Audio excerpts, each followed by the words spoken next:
这对一模一样的双胞胎为了追求刺激，竟然每年都会互换一次身份，就连每天待在一起的老公都从未察觉。但这一天即将到了交换身份之日，妹妹却突然在乡下失踪。姐姐当晚就乘坐飞机来到小镇，明明妹妹昨天还给自己发来驯服新马的视频，今天怎么就失踪不见了？可妹夫却一脸疑惑地回答，驯服新马早就是1个月之前的事了。警长告诉他，从现场痕迹分析，当时有人想要偷走农场的马，妹妹追了出去之后便再也没有回来，而地上唯一能找到的是一双47码的脚印。一连串诡异的事让姐姐摸不着头脑，而当她晚上走进妹妹房间，却看见自己最爱的娃娃被摘掉了头和手臂。问遍家里的所有人都说不是他们干的，姐姐只好不安地独自去旅馆住了一夜。第二天搜救行动开始前，妹妹骑走的马突然跑回了人群中，而她的脖子上竟然有一滩人血。警长立马带领众人前往树林搜救，但在这里他们只发现了另一匹死马，马的头部被子弹击中，而且脖子上用于识别主人的芯片被割掉了，这样一来就没法分辨它的主人是谁。姐姐认为妹妹一定是被谁绑架了。搜救了一整天，姐姐回到家就累得立马睡着。她梦见了自己小时候，妈妈为了分辨2个女儿，便给她们戴上了不同的手链。突然间，姐姐猛地惊醒，她立马起身去翻首饰盒，果然在里面找到了布娃娃的手臂，而手臂上绑着的正是妹妹的手链。首饰盒里还有一张他们的合照，姐姐立刻意识到妹妹可能就在照片背后的瀑布里。她即刻启程到达了瀑布，但在这里她看见了属于妹妹的那只布娃娃。再往前走，她看到了妹妹的衣物，太好了，终于找到她了。而随着手电筒上移，衣服的顶部竟然放着自己那个布娃娃的头。姐姐吓了一大跳，冷静下来之后，她翻开地上的本子，上面是妹妹写给她的留言。妹妹说祝她生日快乐，姐妹的2种人生都已经被她体验过了，是时候做出抉择了。姐姐仿佛意识到了什么，她穿上妹妹的衣服和首饰，走到森林里便捡起一个石头，重重地砸向了自己的脑袋，制造出和双胞胎妹妹一样的伤口后，她穿着妹妹的衣服就回到了小镇，因为她决定扮演和自己长相一模一样的妹妹，来找出她失踪背后的真相。她熟练地用妹妹的口吻和大家谈论起自己失踪的事。她说自己是被盗马贼击倒，晕在了树林里，等她醒来时，自己的马已经不知所踪，所以她只好步行回家。而那群盗马贼戴着滑雪面具，根本分不清他们到底是谁。警长做完笔录准备离开，可此时他就突然回头问 Fell on which side now?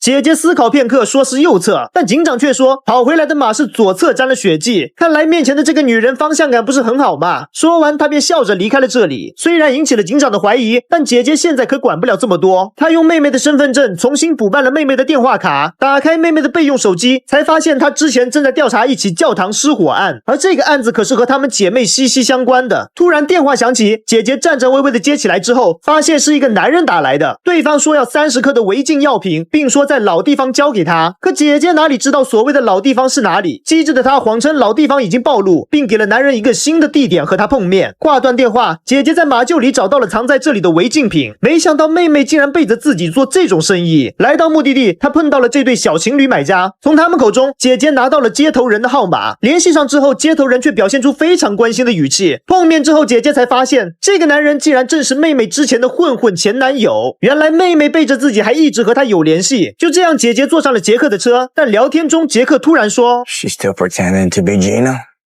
姐姐吓出了一身冷汗，没想到妹妹连他们互换身份的秘密都告诉了这个差点毁掉他们人生的家伙。姐姐赶紧找借口说回家有点事情要处理，但杰克并没有听她的，而是直接将她带回了小木屋。原来妹妹之前答应好和这个男人私奔，姐姐赶紧谎称说现在筹备的钱还不够，还想再等一段时间。可没想到男人直接靠了上来，对着她就仔细观察了起来，下一秒一把刀就架在了她的脖子上。因为杰克认出面前这个人不是妹妹，而是双胞胎姐姐。姐姐只好摊牌，她说这样做只是为了找到失踪的妹妹，而杰克的反应只能说明他也找不到人。看来杰克和妹妹的失踪没什么关系，于是两人决定用各自的方法继续找人。但临走前，姐姐偷偷拿走了妹妹留在这里的护照，还有一笔现金。而当姐姐回到家，却突然收到了妹妹发来的图片，图片显示的正是当年的火灾案。随后妹妹还附上留言，说知道了姐姐一直在骗自己，而现在只想请求她能放自己走。姐姐意识到自己的秘密可能被她发现了，于是她准备扮演妹妹去找副警长了解一下妹妹之前都知道了一些什么。可老爸却突然将她喊住，他说今天晚上的生日宴要让她们姐妹俩一起出席。由于之前互换身份的关系，姐妹俩从来都没有同时回到过小镇上，而这一次难得姐妹俩都在，全镇的人都将来为她们庆生。可老爸根本不知道现在的姐妹都是姐姐一个人办的，姐姐只好先答应下来，之后再想对策。出门之后，她接到了一通电话，电话是银行打来的。原来妹妹今天下午2点半预约了要取6万元的现金，现在现金已已经到了，银行问她能不能准时来。姐姐内心激动不已，也就是说只要在2点半之前赶到银行，就能找到前来取钱的妹妹本人了。不过高智商的她还玩了一个阴招，她假装说自己临时有事，要把那笔现金先锁定。银行经理同意后，姐姐便来到银行门口蹲点。果然到了2点半，她看见了前来取钱但失败的妹妹，她不顾一切的冲上前，可妹妹已经坐上杰克的车走了。姐姐丝毫不慌，她来到银行将6万块变成了本票，然后将它拿走。现在妹妹的钱和护照都到了她手上，在没说清楚之前，妹妹是没办法和杰克私奔了。杰克来找她要钱，但姐姐坚决不给，她说除非让妹妹亲自来见她。杰克只好说那就等着瞧吧，今天晚上的生日宴妹妹会来的。等到了生日宴上，姐姐果然看到了她的身影，而此刻的妹妹竟然反过来扮成了姐姐，正站在自己的老公旁边。姐姐赶紧将她拉到路边，问她这一切到底是怎么回事，而妹妹却说自己发现了姐姐的秘密，现在的她只想放下这里的一切，和前男友私奔。由于护照和钱都在姐姐这里，妹妹只好威胁说不把东西还给她，就将他们每年都交换身份的事情说出去，大不了2个人都颜面扫地。姐姐只好心痛地告诉她，老爸得了癌症，只剩下6个月的生命了，难道她就舍得这样抛弃家人吗？妹妹听完后沉默不语。他们回到聚会上拍下了一张合照，看似和谐的照片，实则姐妹俩各怀鬼胎。第2天，姐姐以为妹妹终于肯留下陪父亲了，可小镇里却发生了一起凶杀案，死的人正是妹妹的前男友杰克，他在车里被烧成了炭。可警方经过尸检，发现杰克在被烧之前腹部就有刀伤，也就是说他是先被杀，然后才在车里被烧焦。警长首先就盘问了妹夫，因为他的头上出现了一道伤疤，明明昨天晚上聚会的时候还好好的，很明显他和别人发生过争执。妹夫只好解释，这是自己今天早上修马蹄的时候不小心弄伤的。于是警长在他家采集证据之后便离开了这里。姐姐再也忍受不了，她让妹夫必须告诉她最近都发生了什么事。眼看着瞒不住，妹夫只好交代了事情的真相。原来1个月前新来的马是盗马贼从隔壁镇上偷的，而他们和盗马贼合作，便低价收下了这匹马。妹妹失踪那天，那匹马也不见了。妹夫知道这一定是妹妹想要和杰克私奔，所以偷走了这匹价值7万美金的马。可最后这匹马却死在了树林里，盗马贼便找到妹夫，要求他赔偿7万元，不然就让他们马场名声扫地。他怀疑杰克的死和那群盗马贼有关，而妹妹现在一定也处于危险当中。姐姐暂且信了他的话，但他找遍各个地方都没有找到妹妹的踪影。而当他再次返回家里，警方竟然把妹夫当作嫌疑人抓了起来。原来妹夫的汽车轮胎印出现在了杰克家附近，这正是刚才警长采集的证据。正当姐姐不知所措之际，妹妹给她打来了电话，她说杀害杰克的正是那群盗马贼，他们要她拿出7万元，不然将会追杀他们到天涯海角。